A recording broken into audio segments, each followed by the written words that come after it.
Olá, senhores, é um prazer estar de volta com vocês. Nosso Risco no Ar. O Risco no Ar está sendo reestruturado. Nós vamos fazê-lo, na verdade, de uma maneira mais enxuta e teremos uma programação de 2 vezes por semana. Nesta nosso bloco aqui, que vou tratar sobre segurança pública no Brasil, nós faremos em 3 blocos, ou seja, eu vou soltar o Risco no Ar na terça-feira, na sexta-feira, semanalmente. Então, esses 3 blocos aqui serão consolidados para que vocês possam assistir os 3 blocos. Esperamos receber feedbacks de vocês, tá certo? Do nosso e-mail institucional, que depois vai aparecer ao final do Risco no Ar. Para quê? Para que nós possamos estar discutindo temas relevantes sobre gestão de riscos e segurança como um todo, segurança privada e segurança pública. Então, o nosso tema de hoje é sobre a causa da nossa insegurança. O que eu quero discutir com vocês claramente é por que o Brasil, né, de hoje, tanto faz ser governo federal, governo estadual, governo municipal, nós ainda não conseguimos acertar, né, de uma forma direta e impactante a redução da nossa criminalidade, a redução da estrutura das facções ou organizações criminosas, como são chamadas. Ponto fundamental. Mais de 20 anos isso vem crescendo porque os governos não têm tido uma atitude assertiva. Não mudam, na verdade, algo que tem que ser feito de maneira estruturante no nosso ponto de vista. Tá certo? E eu vou tentar mostrar para vocês exatamente isso, por que as coisas acabam, né? O processo nosso acaba sendo lento, né? Demasiadamente burocrático, e as propostas que saem, infelizmente, do nosso legislativo municipal, estadual e federal é mais do mesmo. São tinturas que são dadas em propostas já realizadas ou já, né, iniciadas, mas não acabadas, então são inacabadas, é com uma tintura nova, um pacote de presente novo. Igual a PEC que vai sair agora, que saiu, aliás, e que, se for olhar e mergulhar, ela fala muito da integração das polícias, que é um velho ditado, um velho papo nosso que a gente está tendo e que não é concretizado. E por que não é concretizado? Porque falta uma vontade política disto acontecer. Se a gente for olhar a nossa Constituição de 88, ela deixou claro as questões e as funções das polícias militares, então já criou aí uma segregação, uma separação. E por N motivos, que vou falar depois mais na frente, mas a parte principal é que não há interesse das forças policiais terem uma estrutura unificada, mesmo banco de dados, mesmo tratamento de imagem para todo mundo, quer dizer, isso tinha que acontecer. O Brasil, como um país continental, né, temos vários estados aí da federação, os mais adiantados, menos adiantados.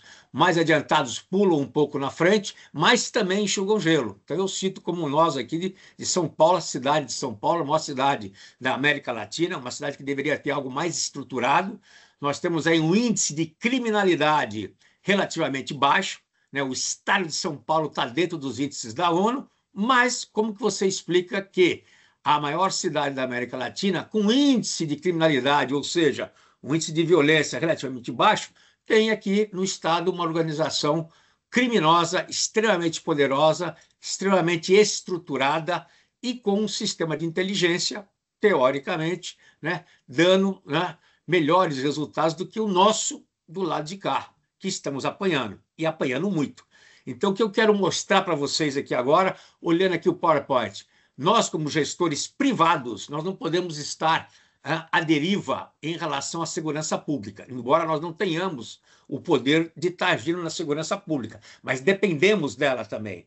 Então, o que eu falo para você, olhando o slide aqui agora que está mostrando para vocês, nós temos aqui o lado esquerdo na Cintaleb, que fala sobre a lógica do cisne negro. Tudo que ocorrer daqui para frente de segurança pública, nós, gestores, não podemos colocá-la como ser um cisne negro, ou seja, uma possibilidade muito baixa e um impacto massivo. Nós já temos que colocá-lo como do lado direito, que é o rinoceronte cinza, da Michelle Wucker, que é uma economista, trata de risco, e ela fala exatamente que os riscos estão debaixo dos nossos narizes e nós não queremos vê-lo. Nós não queremos, na verdade, que ele aconteça. Então, nós negamos que o risco existe. Só que o Brasil de hoje, senhores, ele é diferente. Então, qual é o contexto hoje do crime organizado no Brasil ou das OCRIMs? tecnicamente falando, nós temos hoje 72 organizações criminosas no Brasil inteiro. Eu falo tecnicamente porque esse é o relatório oficial que saiu. Ainda não saiu um novo relatório oficial, já tem um oficioso dizendo que já tem 85, né, organizações criminosas de presídio. Vejam vocês, 85 organizações criminosas, ou 72, tanto faz. Mas nós temos aí dessas 72 ou 85, duas que são consideradas muito fortes, muito estruturadas. Quando eu falo forte, é estruturada, tá certo? Então nós temos aí, na verdade, o Comando Vermelho, que atua, né, a nível Brasil, e o PCC, que atua a nível internacional já, em termos de quê? De tráfico de droga. Então, leva a droga para a África para a Europa, já tem informações que ele já formou a parceria aí com a máfia italiana, quer dizer, então, uma estrutura diferenciada. E para a gente notar essa estrutura, ou seja, se essa estrutura existe, senhores, de crime, tá certo? Uma organização criminosa atuando no Estado, nos Estados, interconectada, quer dizer, o que existe por trás disso?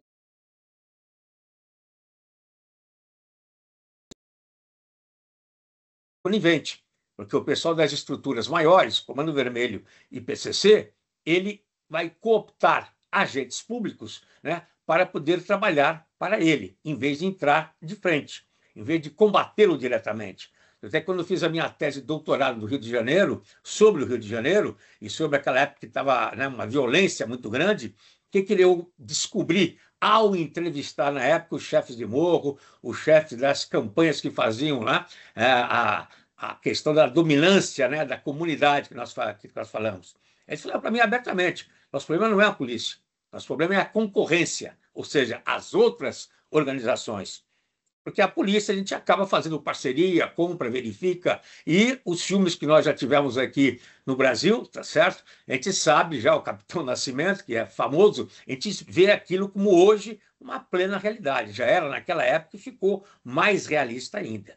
Agora, por que isso tudo existe no Brasil, né? E a gente não consegue dominar isso de forma clara? Aí são alguns índices, para vocês poderem ter uma ideia, que o delito estruturado, exemplo, roubo ou furto de carro, por exemplo, você pega São Paulo, ele é o campeão de furto e roubo de carro. Você pega, por exemplo,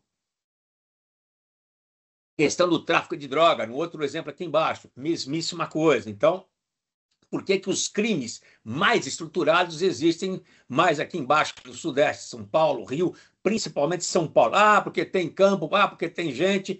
Não, porque tem aqui um mercado, obviamente, promissor para isso, e existe, na verdade, um combate ineficaz. Porque para combater a organização criminosa tem que ter uma inteligência, um banco de dados centralizado, e isso tem que acontecer. Isso tem que sair do papel, só que não sai do papel. Vejam aí São Paulo como está mais escuro, Sudeste, Rio, Minas Gerais. Quer dizer, e você vê que o norte do país, que é violento, tá certo? Violento hoje, está no branquinho, porque os índices são baixos, tá certo?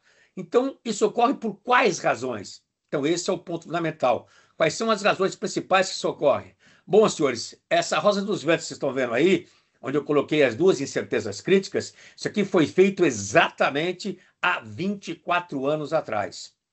E quando nós fizemos isso, nós não acreditávamos que chegaríamos a esse ponto que chegamos hoje. Hoje, só que a perspectiva, ela não mente, tá certo? Você cria cenários, você vai acompanhando. O que nós vimos ao longo do caminho? Não adianta a gente querer não mudar o eixo horizontal. O que é o eixo horizontal? Eu tenho uma ineficiência da segurança pública em termos de polícia. Quando eu falo polícia, entra a Polícia Federal, várias polícias federais, né? Polícia Federal Rodoviária, né? Polícia Federal, agente investigativo, entra, na verdade, a PM, entra aí a Polícia Civil, entra hoje a Guarda Municipal, só que ninguém se fala. Essa é a realidade. Ninguém confia em ninguém. Então, tinha que ter uma forma de casar e integrar isso daqui. Quando eu falo integrar, pode até ser uma integração de serviço, mas tem que ter. Quer dizer, o pessoal reluta em ter uma integração realmente real. Polícia Civil com Polícia Militar. Aí a gente vai estar discutindo, né, e a gente vai estar enxugando o gelo. Essa é a realidade. Eu não quero chegar nesse ponto, que isso tem que mudar a Constituição. Mas nós temos que chegar num ponto onde todas as instituições policiais se falam, onde haja, na verdade, inteligência policial falando, trabalhando e trocando informações. Porque hoje acontece que o americano teve lá atrás, quando teve o ataque do World Trade Center em 2001, aonde os órgãos não se falavam, tiveram, na verdade, sintomas, que é o que poderia acontecer, e todo mundo comeu bola. Essa é uma realidade nua e crua. A partir daí, integrou-se, na verdade, o processo como um todo. Então, o eixo horizontal nosso não se fala, o eixo horizontal nosso não tem comunicação, não tendo comunicação, quem ganha é o bandido. Vejam vocês que nós só podemos ter dois cenários à esquerda. Por que à esquerda? A lei de Gerson e Carandiru. Mas por que isso daí? Porque o da direita não vai acontecer. Não está acontecendo e não vai acontecer. Porque depende da integração das polícias. Um item. O segundo item que não vai acontecer, reforma do judiciário. A gente não pode estar com o judiciário da forma como nós estamos trabalhando, o prende e solta, o prende e solta. Né? Então, você tem aí audiência de custódia, o pessoal solta, tem gente que não solta, não tem critério estabelecido, não tem padrão estabelecido, é da cabeça do juiz no dia, na hora. Isso não existe. Teria que ter um padrão, quer dizer, uma régua nesse momento nosso crítico, a não ser que nós também esperamos, na verdade, o quê? Podemos esperar uma situação, vai chegar igual a do Equador, e aí tem que ter a lei, na verdade, da exceção, que não é o caso aqui do Brasil, tá certo? País continental como o nosso. Mas olhando para a esquerda, nós temos qual? Temos o Carandiru embaixo, onde explode a violência. Por que explode a violência? A situação socioeconômica não é boa. Então, você pega a cidade do Rio de Janeiro, o estado do Rio de Janeiro, né? Tiveram várias empresas que saíram do Rio de Janeiro em função da violência, isso é fato também, não podemos esconder isso aí. Eu adoro o Rio de Janeiro, morei no Rio de Janeiro, meus dois filhos são cariocas, mas o Rio de Janeiro está naquele embrulho que ninguém resolve a situação também lá. Tá certo? Lá tem várias organizações criminosas, a sorte é que ainda não se uniram. Ao contrário de São Paulo, tem só uma única OCRIM, que é forte, que é o PCC, essa domina e essa canta se vai ter ou não vai ter violência. Acabou. Essa é a realidade nua e crua, tá certo? Então não adianta vocês olharem por aqui e querer colocar, né, mais segurança, mais gente na rua, menos gente na rua, enquanto não resolver o eixo horizontal, senhores, no meu ponto de vista, no nosso ponto de vista, que isso está há 24 anos aí e ninguém toma pé, ninguém força para isso acontecer, nós estamos enxugando gelo. Pode colocar mais gente na rua, porque não vai adiantar nada. Prende e solta. Solta porque a lei manda, ou não solta porque a lei não manda. Então tem que mudar, tem que fazer alguma coisa. E organizar a nossa inteligência. Sem inteligência, a gente não chega a lugar nenhum. E aonde que esse quadro acabou nos levando agora, em 2023? Então, vejam vocês que nós temos a lei de Gerson e Carandiru. Só temos esses dois, né, esses dois nichos aí para poder estar atuando. Claro que no Brasil, como é continental, existem cidades, não estado, cidades que estão na ordem de progresso, tá certo? Então, estão numa posição muito boa. Conseguiram mudar o modus operandi na cidade que teve essa mudança. Depois a gente vai falar nos próximos módulos quais são essas cidades, são cases de sucesso. Houve uma integração indireta, né, poderia dizer para você até informal, né, entre as polícias. Aí casou-se bem. Aí vocês viram que deram resultado. Uma, inclusive, é do Rio de Janeiro. Niterói é uma delas. Posso falar abertamente. Houve integração. Quer dizer, então é possível fazer integração? É. Basta vontade política. Basta querer fazer. Tudo bem? Então, esse é o eixo horizontal. Se não houver mudança nesse eixo, mudança de mentalidade, mudança de mindset, nós precisamos mudar a forma de trabalhar. Mas não vamos chegar a resultado nenhum, como não estamos chegando. Tenta falar que investiu tantos milhões, tantos bilhões, pior, rasgaram dinheiro em função disso. Tudo bem? Isso é um ponto fundamental. Mas nós chegamos aonde, então, em relação a isso? Nós chegamos que estamos 24 anos enxugando gelo, 24 anos não estamos sendo competentes, porque os resultados estão aí, eles estão piorando.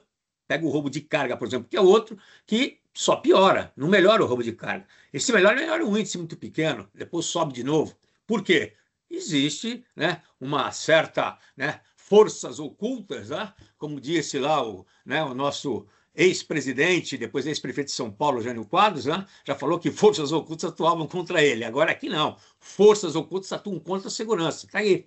Não é possível que a gente não tenha capacidade operacional, e temos, né, e temos essa capacidade de resolver esse problema. Então, falta vontade, senhores. Tá? Isso nos levou a que situação? Levou a essa situação aqui, que é uma situação complicada para nós. Complicada por quê? Nós temos um índice mundial onde fala o seguinte: qual é o perfil e qual é o mercado de atuação das OCRIMs aqui no Brasil. Então, você tem os atores que podem ser privados, atores que podem ser estrangeiros, podem ser né, atores que são, na verdade, estatais, redes criminosas, mafiosas, não interessa, está aqui colocado. E o mercado que eles atuam. E chama a atenção que eles já entraram no mercado, inclusive, cibernético, crime cibernético, feito por facção criminosa, e crime financeiro. Por que o crime financeiro? Que tem que lavar o dinheiro, senhores. Vocês vão ver quanto que eles faturam.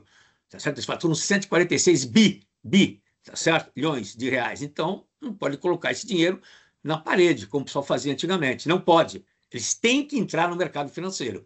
E nós temos embaixo a nossa resiliência, que é o quê? As nossas organizações policiais, a nossa efetividade, especificamente falando, e as nossas legislações. Não que elas não existam. Está aí colocado, até existem, mas são aplicadas? Não, não são. Algumas não são, então não adianta nada. E chegamos a qual situação, então?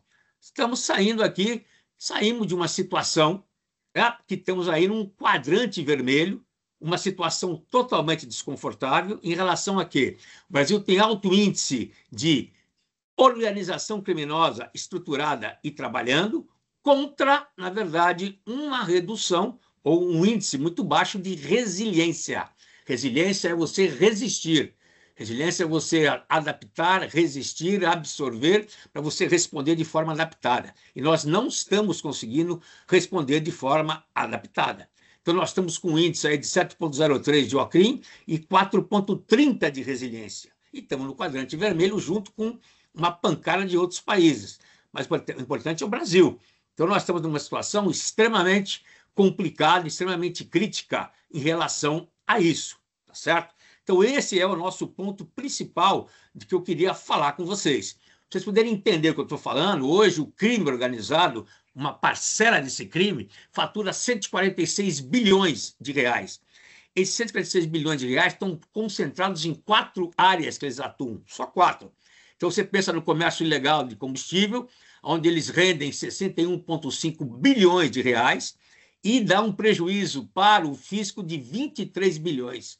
O Brasil perde hoje diretamente 23 bilhões de reais, tá certo? Com a não cobrança de encargos fiscais. Vejam vocês, 23 bilhões. Vejam quanto dinheiro poderíamos estar investindo na segurança nesse quesito. 13 bilhões de litros. Material contrabandeado e falsificado, tá certo? Representa o quê? 38,8% da receita. Então, eles faturaram, né, em 22, vocês terem uma ideia, 72 bilhões em termos de perda tributária. Então, eles faturam 38% da receita e deixam de arrecadar, na verdade, o quê? 72 bilhões, senhores. Então, se vendo vocês, se você somar 72 bilhões com 23 bilhões, nós temos o quê? Nós temos o que vocês estão vendo aí, um número grande para a segurança. Bom, o que eu queria mostrar para vocês, então, é quanto que o crime organizado fatura e pode faturar em relação à comercialização que eles fazem, tá certo? Então, vocês estão vendo aqui na tela, um relatório que saiu esse ano, em fevereiro de 2025, eles faturam 146 bilhões de reais, na verdade, tá certo? Ponto 3, para vocês entenderem o quanto que isso representa de mercado. Então, ele representa de mercado, vocês estão vendo aí, né, um percentual altíssimo. Vamos ver aqui a questão de... E eles atuam aqui, essa pesquisa saiu com 4 produtos rastreáveis, só para vocês terem uma noção clara do que eu estou falando. Esses 4 produtos rastreáveis têm a ver com combustível, onde eles faturaram aí uma renda para ele, rende 61,5 bilhões de reais, e dão um prejuízo para o fisco nosso de 23 bilhões. Vejam vocês, então, o quanto que isso poderia estar sendo revertido para investimento. Então, em vez do governo correr atrás da gente, né, em termos do leão, podia correr atrás deles para poder cobrar, na verdade, esse imposto que está aí voando, tá certo? Bebidas contrabandeadas e falsificadas. Eles têm um mercado, né, uma receita de 38,8% do mercado. Mercado legal, nosso, quer dizer, ele pega isso aí, 38%. Isso dá uma perda também na questão do fisco de 72 bilhões. Então, vejam vocês que são mais de 100 bilhões que nós estamos perdendo dinheiro em relação a isso. Tem a extração ilegal de ouro, região norte do país aí, né, que tem também a receita equivalente a 18,2 bilhões de reais, tá certo? Mesmo assim. E o tabaco? 40% do comércio hoje é feito pelo contrabando. Então, vocês vejam vocês que isso vem nos últimos 11 anos ocorrendo já de maneira muito forte. Então, a pergunta que eu faço para vocês é: se sai pesquisa sobre isso, se temos dados específicos, nós não sabemos como que funciona, o modus operandi, temos que ter uma forma de capturar isso daí, de ser mais resiliente, diminuir esse impacto, senhores. Eu não entendo, sinceramente, eu não entendo. Porque quem paga a conta somos nós. Somos nós quem? São as empresas que contratam vocês, as empresas que são meus clientes, elas gastam 1,7 do PIB, 171 bilhões, ou seja, pelas 4 áreas aí levantadas, eles arrecadam 146.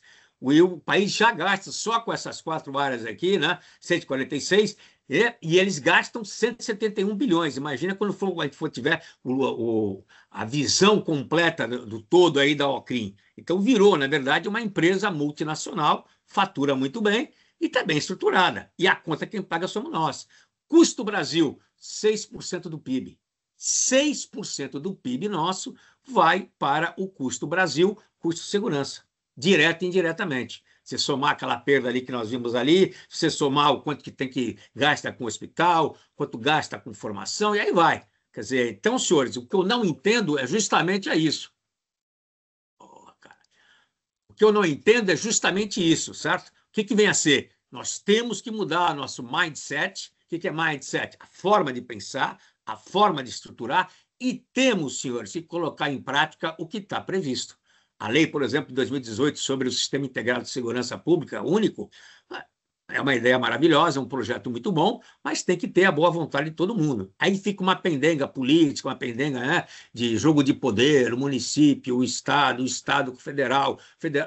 Tem que ter isso, senhores. Isso é uma área crítica nossa, uma preocupação de todos os brasileiros hoje, e ninguém toma providência. Ninguém toma providência. Não adianta ter faca na boca só, o BOP que sobe morro, que é uma função importante, mas não é só ele. Tem que ter inteligência para derrubar esses caras. Tem que ter inteligência. E é isso que falta para nós, uma integração de informações, uma integração, na verdade, do que pode ocorrer.